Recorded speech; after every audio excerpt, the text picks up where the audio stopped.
नमस्कार, प्रणाम, सची अदाब, जय हिंद। मैं विकास कुमार स्वागत करता हूँ इस बिहार पुलिस वाले इस क्लास में। तो दोस्तों, आज का जो हमारा जीके जी के बिहार पुलिस का जो क्लास है, ये एकदम बहुत ही ज़्यादा महत्वपूर्ण क्वेश्चन मैं लाता हूँ आपके सामने। जैसे एग्जांपल अगर दूँ तो जैसे दूध से क्या बनते हैं? दही बनते हैं।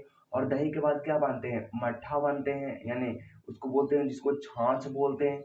और छाछ से जो जो घी निकालते हैं, घी छाछ से जो निकल रहा है मलाई निकलती है। और उसके बाद मलाई से जो घी निकलती है ना, वो एकदम इस तरह से क्वेश्चन लाया गया है। तो एक एक के इम्पोर्टेंट कर लिखिएगा। एंड बहुत ज़्यादा इम्पोर्टेंट है। अगर आपको याद नहीं होता तो फिर से वीडियो को रिवर्स करके देखिए। लेकिन देखिए, तो चलिए बिहार पुलिस के उस खोपड़ी में छेद करते हैं। लगा दो आग पानी में, जवानी उसको कहते हैं। और छीन लो सिलेक्शन, जवानी की कहानी उसको कहते हैं। बेटन, today is the video title GK GS Bihar police. हमारा क्वेश्चन ये है कि डेट्राइट नगर किसके लिए प्रसिद्ध है? तो डेट्राइट नगर किसके लिए प्रसिद्ध है? ऑटोमोबाइल के लिए प्रसिद्ध है। ऑटोमोबाइल कहें तो मोटर मोटर वाहन उद्योग जो होती है ना, वो मोटर वाहन उद्योग को हम लोग विकास उद्योग भी कहते हैं। ऑटो डेट्राइट नगर जो है वो आपका कहाँ स्थित है? आपका यूएसए में है, संयुक्त राज्य अमेरिका में है। भारत का अगर डेट्राइट पूछे कि भारत का डेट्राइट कौन है, तब वो तो अमेरिका के है ना।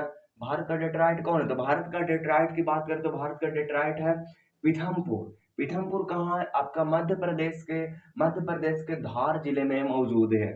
चेन्नई चेन्नई एक भारत की राजधानी वाली एरिया है, जो कि तमिलनाडु की राजधानी है, जिसको कि एशिया का डेट्राइट हम लोग कहते हैं। तो हमारे क्वेश्चन है कि साइलेंट वैली राष्ट्रीय उद्यान कहाँ स्थित है? तो साइलेंट वैली राष्ट्रीय उद्यान आपके केरला में स्थित है।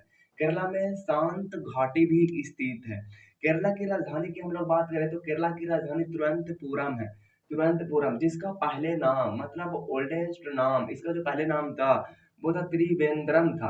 केरला को मसाला का बगीचा भी कहा जाता है, तो आप इसको ध्यान रखिएगा, इंपॉर्टेंट क्वेश्चन है। हमारी क्वेश्चन है कि मिनी माता रोग किसके सेवन के कारण होती है? तो मिनी माता रोग जो होती है वो पारा के यानी मरकरी मरकरी के कारण होती है। पारा के कारण होती है, जिसका संकेत होती है Hg होती है।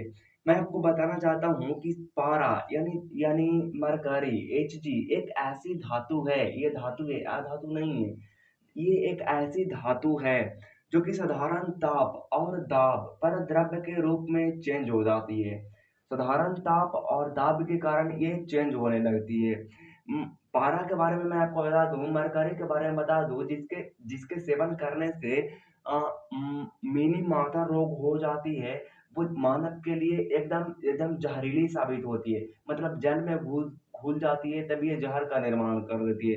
तो अब ध्यान रखिएगा कि मिनी माता जो होती है वो मरकरी के कारण होती है। और मरकरी का जो यूज है वो कहाँ कहाँ होती है? आपकी थर्मामीटर में होती है, पारा थर्मामीटर में पारा का उपयोग होती है। एंड आपका सिंदूर में होती है, आपका अमलगाम में होती है। एंड जो पारा होती है यानी मरकरी होती है यानी एचजी जो होती है, उसको हम लोग क्विक क्विक सिल्वर भी कहते हैं। मरकरी का जो अयस्क है उसको हम लोग बोलते हैं सीनेबार। सीनेबार जो है उसको हम लोग बोलते हैं मरकरी बोलते हैं। तो ऑफ कोर्स क्लियर हुआ होगा। हमारे क्वेश्चन है कि पीतल मिश्र धातु किसकी होती है? किसकी होती है? तो पीतल जो होती है वो होती है, किसकी होती है? आपका यहाँ पर लिखा हुआ तांबा और जस्ता का मिश्र धातु होती है। तांबा होती है और जस्ता होती है। कैसे हम लोग याद रख सकते हैं इसको? इसको हम लोग याद रख सकते हैं इससे कि जो जब जब जब हमारे बेटा होते हैं तब हमारे पत्नी ताज मांगते हैं। जब जब हमारे बेटा होते हैं तब तब तब हमारे पत्नी है जो ताज मांगते हैं। यानी कॉपर और जिंक को जब आप मिला दोगे तब आपका पीतल का निर्माण हो जाएगा। इसका फॉर्मूला होता है Cu होता है और Zn होता है। कॉपर जो मतलब कॉपर यानी कि तांबा तांबा जो होती है वो 70% होती है। और आपका जो जिंक होती है वो 30% होती है। तो हमारे ख्याल से ये आपका आंसर रहा होगा। तो पीतल आप याद रखिएगा कि ये होती है आपका जो होती है कॉपर और जिंक का मिक्सचर होती है। इसका मतलब है कि तांबा और जस्ता। हमारी क्वेश्चन है कि बेरोजगारी व मुद्रास्फीति की संयुक्त घटना को क्या कहते हैं? तो उस घटना को हम लोग कहते हैं स्टैगफ्लेशन। बेरोजगारी का मतलब आप समझ पा रहे हो तब तो बहुत अच्छा है, और नहीं भी समझ रहे हो तो बेरोजगारी का मतलब आपको पता ही है अच्छे से। और अगर मुद्रास्फीति, मुद्रास्फीति हमारी क्या होती है? मुद्रास्फीति होती है जो कि मुद्रा की मात्रा में वृद्धि हो जाती है, उसको हम लोग कहते हैं मुद्रास्फीति कहते हैं। स्टैगफ्लेशन, मुद्रा बेरोजगारी व मुद्रास्फीति की संयुक्त घटना को स्टैगफ्लेशन कहते हैं। स्टैगफ्लेशन क्या होती है?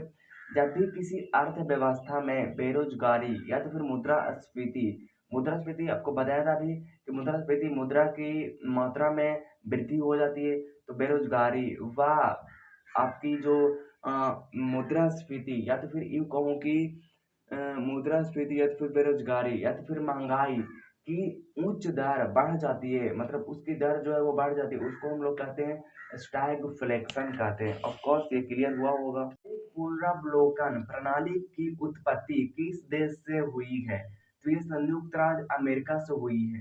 एंड मैं अगर आपसे पूछूं कि भारत के संविधान में न्यायिक पुनरावलोकन प्रणाली प्रणाली कहाँ से ली गई है, तो आपका आंसर भी आएगा अमेरिका से, क्योंकि अमेरिका के संविधान से भारत के संविधान में ही आया है न्याय पुनरावलोकन। हमारी क्वेश्चन है कि मेहरगढ़ पूरा स्थल किस नदी के तट पर स्थित है? मेहरगढ़ पूरा स्थल किस नदी के तट पर स्थित है? तो मैं आपको बताना चाहता हूँ कि वो बोलन नदी के तट पर स्थित है। बोलन नदी अभी बलूचिस्तान में है, बलूचिस्तान है पाकिस्तान में है। तो अब इसको ध्यान रखिएगा। अगर मैं आपसे पूछता हूँ कि कि कृषि का सबसे प्रथम साक्ष्य कहाँ से मिला था, तो मेहरगढ़ से मिला था। मेहरगढ़ कहाँ आपकी है? वो बोला नदी के तट पर है। बोला नदी कहाँ है? आपका बलूचिस्तान में है। बलूचिस्तान कहाँ आपका है? पाकिस्तान में है। मैं आपको ये पूछूं कि जो कृषि का सबसे प्रथम जो साक्ष्य मिला था वो मेहरगढ़ से मिला था, लेकिन कृषि का आविष्कार किसने किया था? तो कृषि का मतलब कब हुआ था? तो कृषि का आविष्कार पूरा पाषाण काल में हुआ, सॉरी, नवपाषाण काल में हुआ था। नवपाषाण काल में कृषि का आविष्कार हुआ था। तब इसको ध्यान रखिएगा। क्वेश्चन है कि 14 बैंकों का राष्ट्रीयकरण किसने किया था और कब किया था? 14 बैंकों का राष्ट्रीयकरण पूर्व प्रधानमंत्री इंदिरा गांधी ने 19 जुलाई 1969 को किया था, 14 बैंकों का राष्ट्रीयकरण। और अगर मैं दूसरा बात करूं कि दूसरी बार बैंक राष्ट्रीयकरण कब हुआ था, तो दूसरी बार बैंक राष्ट्रीयकरण 1980 में हुआ था। 6 बैंकों का राष्ट्रीयकरण किया गया था, इंदिरा गांधी ही किए थे, इंदिरा गांधी ही उस टाइम किए थे। तो मेरे ख्याल से इंदिरा गांधी ने पूर्व प्रधानमंत्री 14 बैंक का राष्ट्रीयकरण कब हुआ था? हमारे 1969 में हुआ था, 19 जुलाई को हुआ था। तो आप इसको क्लियर रखिएगा। संस्कृति और शिक्षा का अधिकार वर्णित है। शिक्षा, संस्कृति और शिक्षा का अधिकार वर्णित है आर्टिकल कितनी में? आर्टिकल 29 और 30 में शिक्षा और संस्कृति का जो जो वर्णित है वो संविधान के आर्टिकल 29 और 30 में है।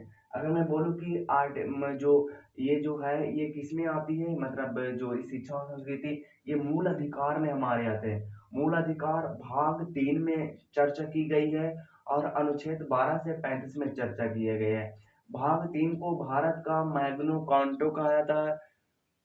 मैग्नो मैग्ना कार्टो कहा जाता है। कुछ क्या कहा जाता है इसको, एक